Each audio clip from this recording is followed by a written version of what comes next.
The Bloodsail Buccaneers are one of the most notorious and dangerous pirate groups which plague the seas of Azeroth. Though, unlike say the Brashtide crew, notorious for their prowess in battle, or the Blackwater Raiders, known for their honor and affiliation with the Steamweedle cartel, the Bloodsail Buccaneers are known because they are the poorest, the least wealthy out of all of the pirate groups. The reason for this is because they never leave survivors following their attacks.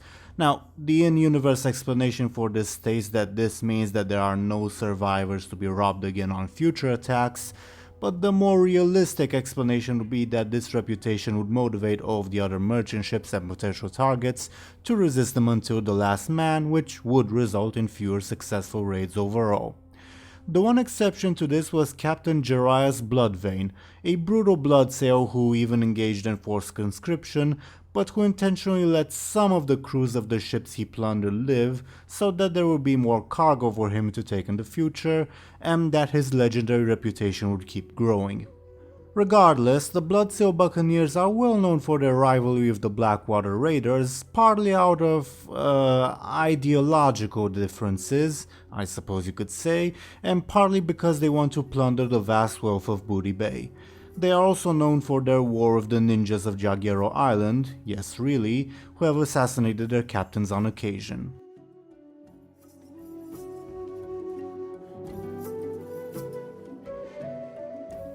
The Bloodsail Buccaneers have a complicated relationship with the Defias Brotherhood.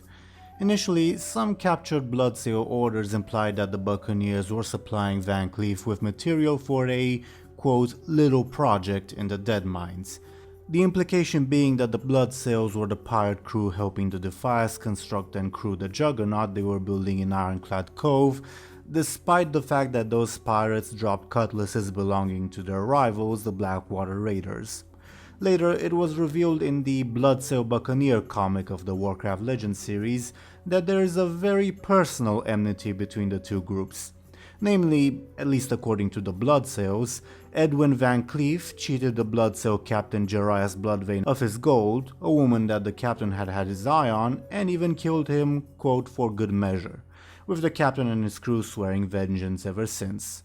This rivalry was also two-sided, namely once the Defias learned that one of Jariah's crew members was a former farm boy from Goldshire, they kidnapped his family and held them hostage in the Dead Mines. This conflict came to a head when Jariah led his buccaneers in a raid on the Dead Mines. The pirates killed 3 of the classic Dead Mines bosses, Rhahk'Zor, Sneed and Gilned, and even reached the Juggernaut itself. The raid was derailed, however, when the farm boy I mentioned, James Blackridge, split off from the crew to rescue his parents. Captain Jariah then fought the boy and was killed by him, while James' friends trapped the remaining pirates in a blaze started with gunpowder. It's unknown what happened to the crew afterwards. The implication in the comic is that they probably survived, but with no guarantees. They could have been finished off by the Defias, for instance. As for Van Cleef himself, his death came on a different raid perpetrated by Alliance adventurers sent from Sentinel Hill.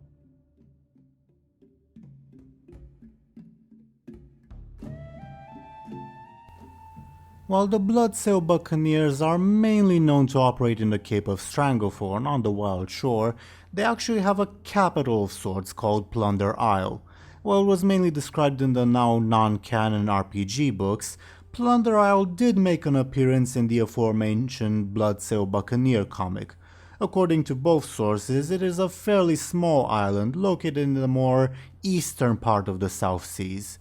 It serves as a harbor for Bloodsail ships, understandable given that with the dangerous reputation they hold, they would probably not be openly welcome in most of the ports of Azeroth, where the various crews can unload their loot, reprovision, and get some rest and relaxation.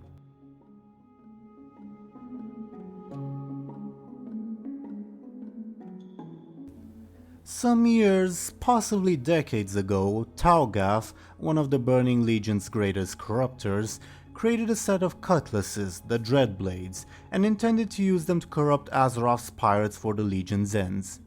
Initially, the swords ended up in the hands of a presumably unaffiliated crew, which was eliminated by Admiral Dalen Proudmoore.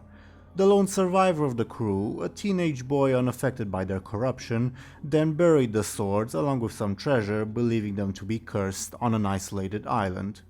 Later, during the Cataclysm, a small crew of Bloodsail pirates, considered, quote, one of the best of the entire group according to Fleet Admiral Defias, took refuge from the elemental unrest on said island where they uncovered the blades. The swords whispered to their leader, Admiral Eliza Goreblade, motivating her to conquer the seas and nations of Azeroth. She and her crew, now named the Dreadfleet, plagued the seas of Azeroth for years, killing just for the sake of killing and not even being interested in the loot anymore, though Talgath subtly encouraged Admiral Eliza to only attack isolated ships and leave no survivors for the sake of secrecy. It's worth pointing out that Eliza brags that her Dreadblades have conquered, quote, entire fleets and, quote, impenetrable fortresses, though this may just be a part of the visions the swords initially induced in her, which motivated her to do their bidding.